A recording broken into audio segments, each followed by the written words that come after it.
Hello hi master ಟ್ರೇಡ್ಗೆ ಸ್ವಾಗತ.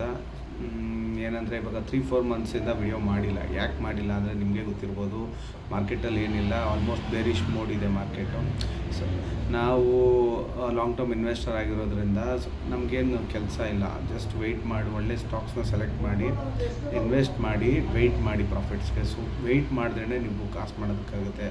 Daily profit ಮಾಡಬೇಕು, daily ಆಗುತ್ತೆ ಅಂದರೆ ಅದೆಲ್ಲ ಸುಳ್ಳು.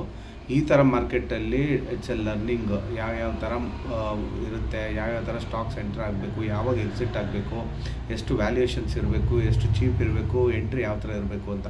ಸೊ ನಂದು ಕೂಡ ಪೋರ್ಟ್ಫೋಲಿಯೋ ಆಲ್ಮೋಸ್ಟ್ ಒಂದು 30% 35% ಡೌನ್ ಇದೆ. ಬಟ್ ನಾನೇನು ಪ್ಯಾನಿಕ್ ಆಗ್ತಿಲ್ಲ, ನನಗೆ ಗೊತ್ತು. ಯಾಕೆಂದರೆ ಈ ಫೇಸು ನಾರ್ಮಲ್ ನೆಫ್ಟಿ ಸೈಕಲ್ಲು. ಸೊ ನೀವು ನೋಡ್ಬೋದು ನನ್ನ ಹಿಂದೆ ಲೆವೆಲ್ಸು 20,500 ಬಂದರೆ ಕೂಡ ಪ್ಯಾನಿಕ್ ಆಗಿಬಿಟ್ಟು ಚಿಲ್ಲಾಗಿ ಇಲ್ಲಿಂದ ರಿವರ್ಸ್ ಆಗೋ ಎಲ್ಲ ಚಾನ್ಸಸ್ ಇದೆ. ವೆಯ್ಟ್ ಮಾಡೋಣ.